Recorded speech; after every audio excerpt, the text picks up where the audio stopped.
Hi, my name is TJ. My dad died of overdose on January 1st, 2011, and my mom is a recovering addict. God helped my mom, and now together we are here to help you. Now let's talk recovery. Here's your host, my mom, Susan Sexton-Wood. Hi, and welcome to Let's Talk Recovery. I'm your host, Susan Sexton-Wood. Today's guest is Derrik Harrison. Derrik is from Connersville, Indiana, and he is involved in several ministries and doing amazing work in the Connersville area. Our co-host today is Debbie Lawman. Debbie is the president of the board of Unchained Praises, and she is also in the office with me a few hours a week, helping to organize the ministry of Unchained Praises. Welcome, Debbie and Derrik. Hi. Thanks for having me. You're welcome. I've known Derrik, I think, for at least 4 years, probably a little bit longer than that, and seen some amazing work. And his heart for recovery goes definitely above and beyond. He ministers to a lot of people, and he has a powerful testimony of just what his life was like in addiction and how recovery, his journey started in recovery and just being led to Jesus Christ. And so I'm going to have him start off by sharing his testimony and just what happened with you in active addiction, what led you to addiction. Well, my story with addiction starts with being born into addiction. Both my parents were teenagers, and so I was kind of just born into their active addiction. And they came from families that had substance abuse problems and issues, and grew up, and first 10 years of my life was filled with drugs and alcohol and abuse and different things that I witnessed through that lifestyle that they were involved in. My parents, they were never married. They separated whenever I was 3 years old, and my mom got with my stepdad, and they got married when I was 5. And then whenever I was 10 years old, they surrendered their life to the Lord and kind of chose a different path. And then my biological father, he went to prison, but he was never really involved in my life either. But then, so they started going to church, but I kind of wanted to do the opposite of what they were doing. Never really could accept that they were forgiven, and I held on to what happened in that first 10 years of my life and allowed that to go into my teenage years. And then really what got me involved in active addiction, I went to the dentist and was prescribed lower tab after having my wisdom teeth pulled. And the first time that opiates entered my system, I loved it. And from that point, we started stealing my friends' grandma's Xanaxes and people that left their prescriptions around. And then a lot of our friends, their moms had take-home methadone at that time, and they would allow us to rinse out their methadone bottles. And so we were all addicted to methadone, Xanaxes, and pain pills and things of that nature. But then my addiction progressed pretty rapidly. I went from being involved in church with my parents to I moved out whenever I was 16 and moved in with my aunt, and they didn't have no rules at their house, and pretty much just did what I wanted. Started doing burglaries, and then that led to doing armed robberies, and then that led to me being sentenced to 20 years in prison, 17 years old, and I ended up doing 4 years and 8 months on the first time that I went to prison, and then I went back and did another 2 years in prison after that. That's where my active addiction led me, as far as getting involved with the pain pills, the methadone, the Xanaxes, and just normal teenage stuff, I guess. But it took me down. It took me down a dark path pretty rapidly, I suppose. Yeah. So what led you to recovery? What made you want to do something else with your life and quit living that lifestyle?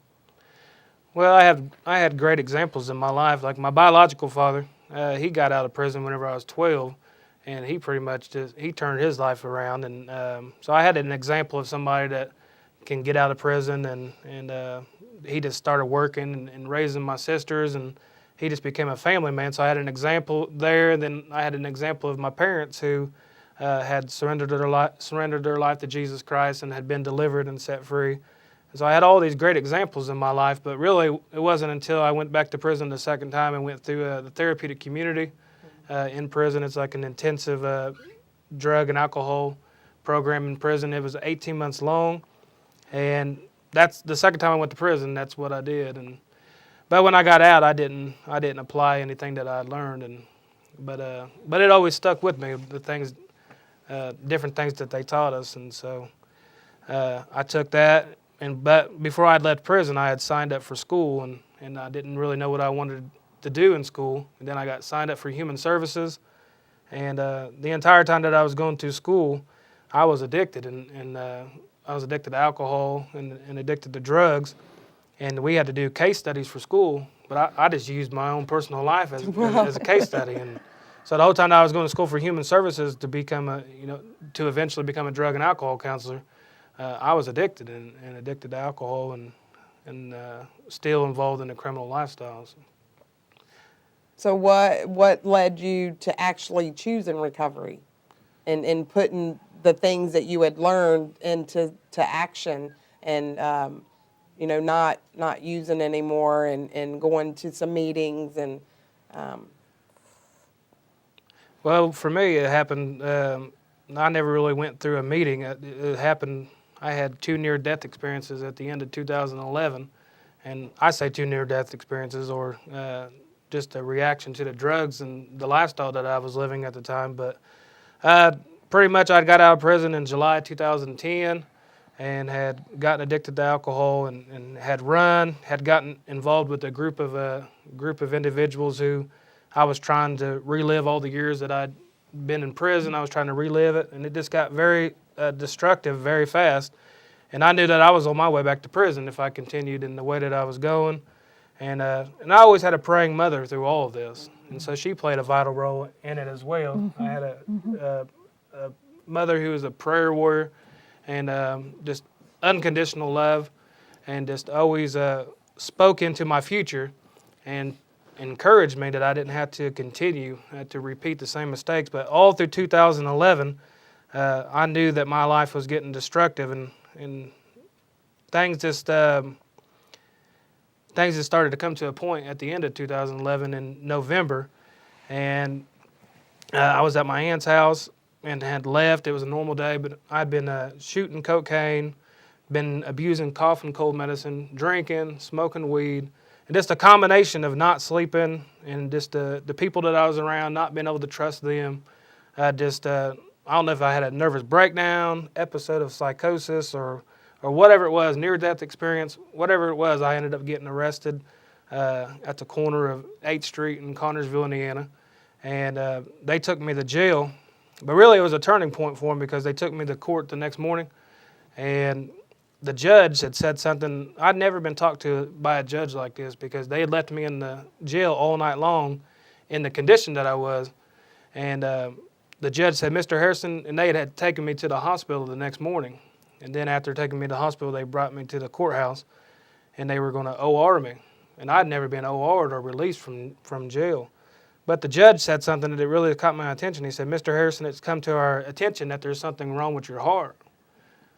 And just growing up with having a praying mother and that church background, I knew, there's something wrong with my heart. And it's deeper than what you all are trying to say that it is.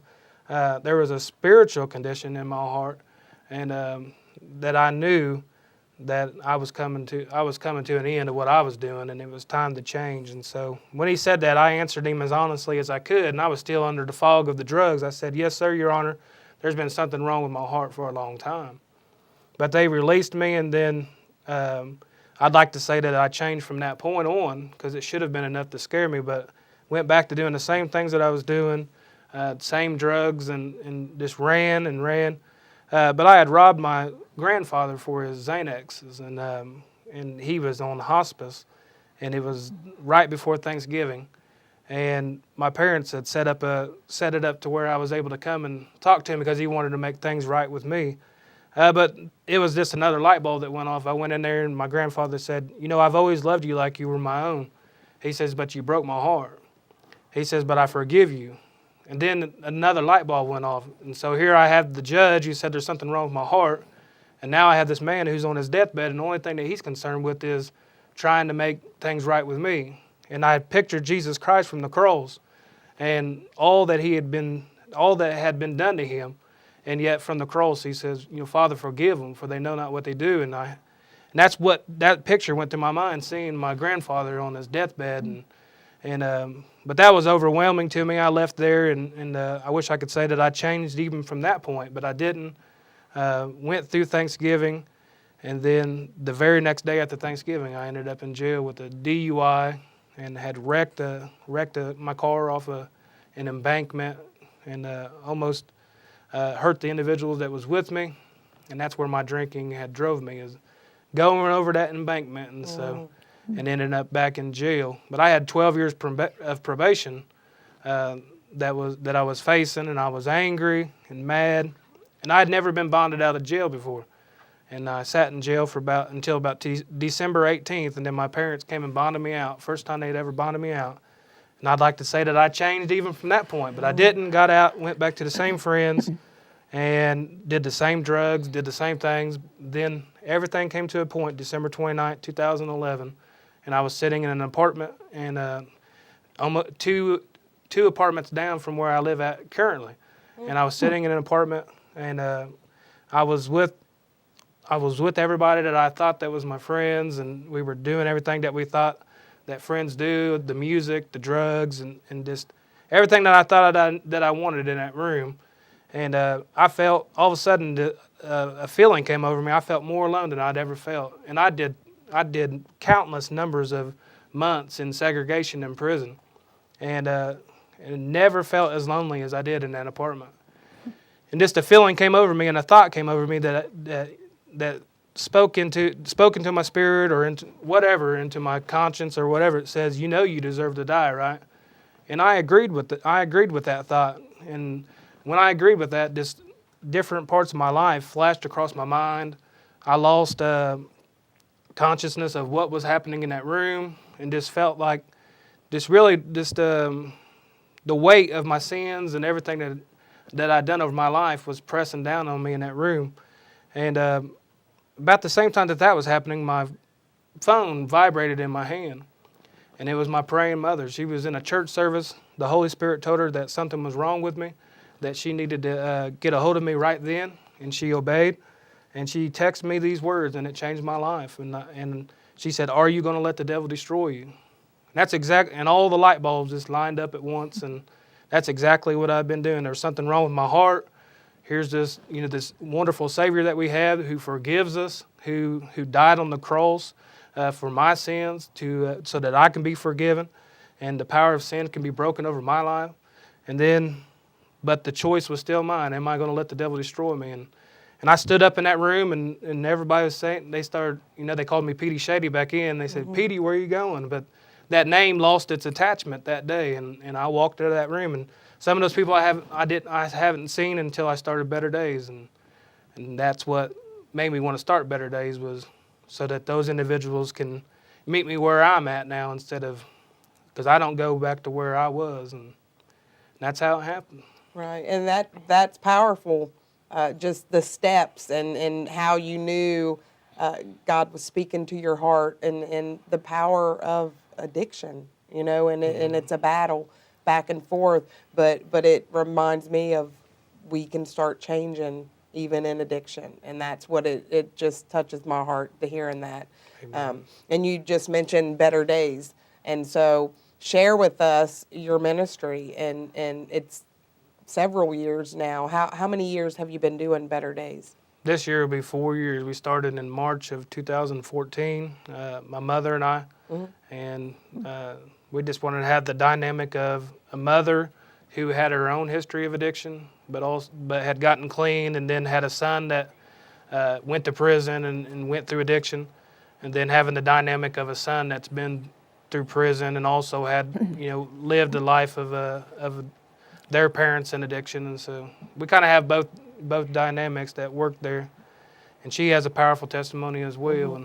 Yeah, I've definitely had the privilege of meeting your mom, and when you say that she is a praying parent, that definitely describes her. I've been a part of where she's been down at the courthouse and having prayer, and very powerful at praying, just Amen. hearing her pray. And so, well, share with us what day Better Days Through Jesus Christ is. It's in Connorsville, and kind of what you do at the meeting, because you have food and you have sometimes testimony. You have sometimes you'll preach. Yeah, well, we meet every Monday. It's at Faith Christian School in Connorsville, Indiana, and the address is 2635 Iowa Avenue. But we serve a meal from 5 to 6 p.m., and then we have a meeting from 6 to 7:30 p.m. But we just led by the Spirit. A lot of times it's not planned. It's nothing that's programmed. We rely a lot on the individuals, on their testimonies, and so we plan a lot of testimonies with the individuals who come, and we also have guest speakers and evangelists. And I try to preach every once in a while. But here lately, I've been preaching a lot more than we've had guest speakers. But we try to have events, and but the lessons are just designed around a lot around relapse prevention, warnings about relapse, and also about just the different things that you can implement in your life to lessen the potential of relapse. And so we don't get off into too much of the science of addiction or anything of that nature. We're more on the spiritual side, the spiritual nature of addiction. So, Right. You're also involved in a couple other ministries in Connorsville. You want to share with us the inpatient facilities that you help run One Cent Ministry, right? right. And you're a part of the House of Ruth, which is for women. I was I'm not any longer. Well, you have connection. Right. I mean, you still mentor the women there a lot, and you used to go there and teach classes, but Yeah. but your life has kind of moved in a different direction. You want to share your job with us? Well, I worked at the House of Ruth from 2000. I think it was 2014 till 2016. I worked there for 2 years with the women at the House of Ruth, and we did a lot of curriculums that were cognitive behavioral curriculums, and we did a lot.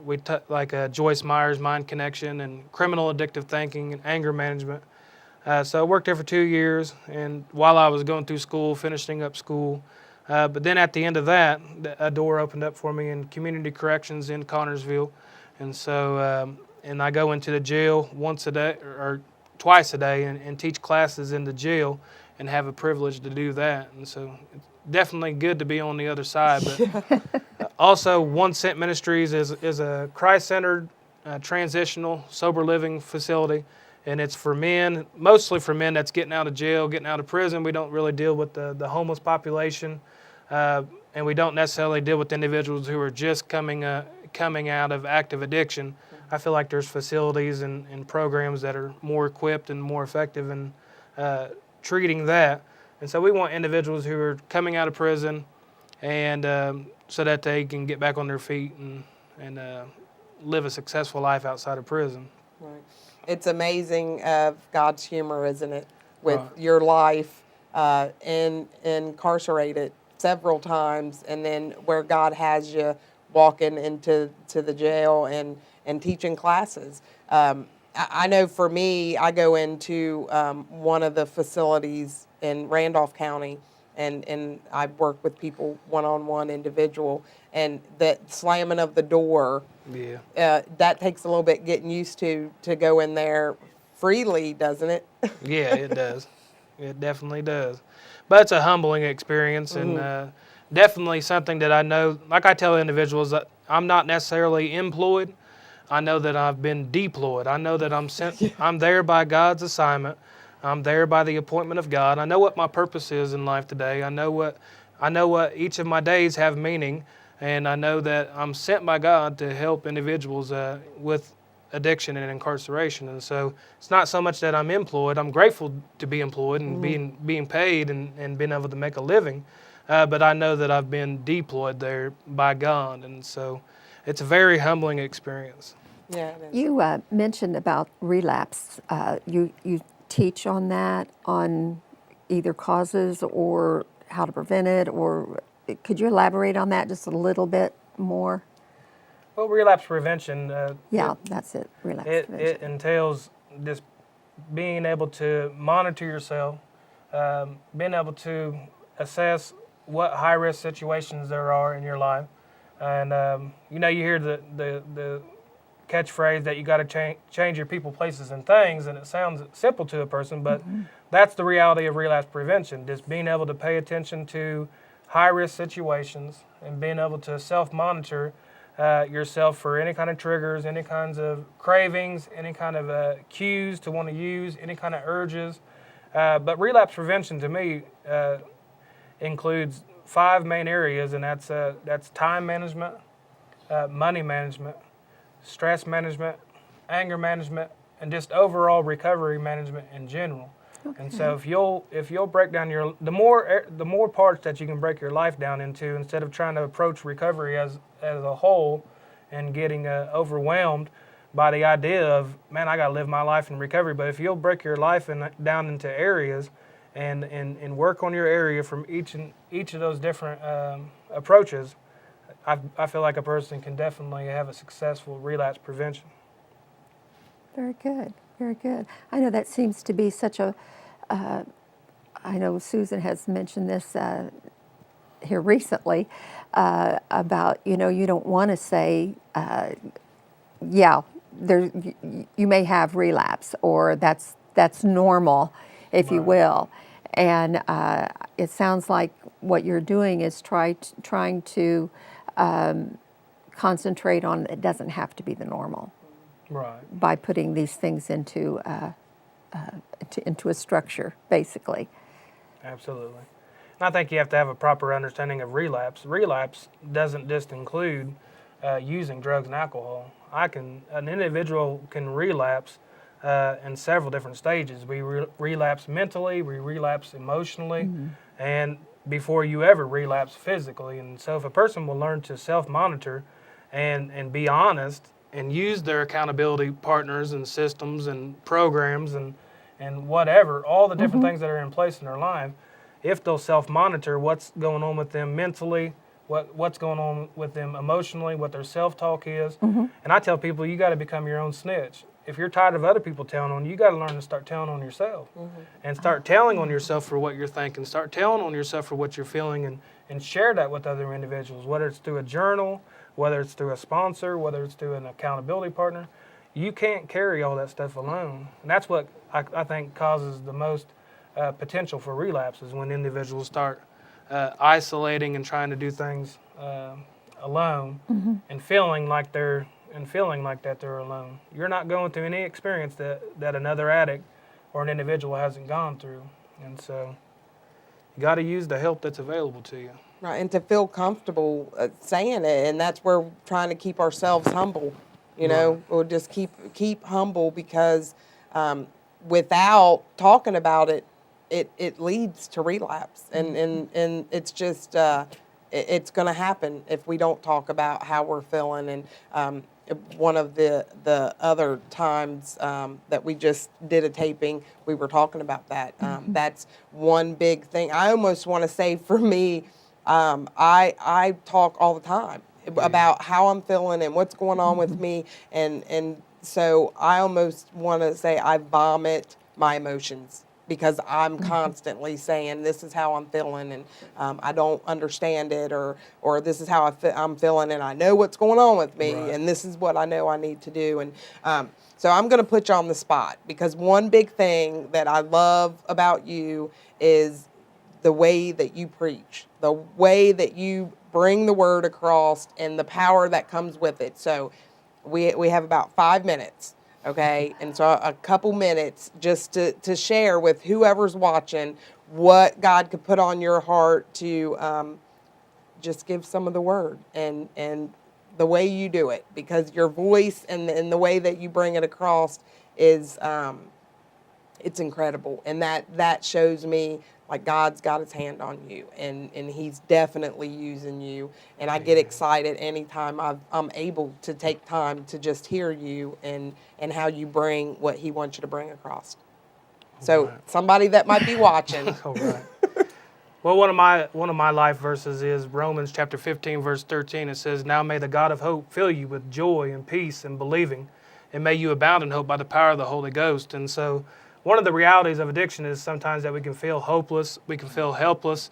And three of the main leading causes of addiction that I've seen is a person has a presence of pain in their life that they feel like is just uniquely their own. They have an absence of peace in their life, or they've just had a pursuit of pleasure that started off, the Bible says that there's pleasure in sin for a season. So they started out in something that was a pleasurable experience. They experimented with drugs, they repeated it, and then they found themselves in an addiction that's controlling their life.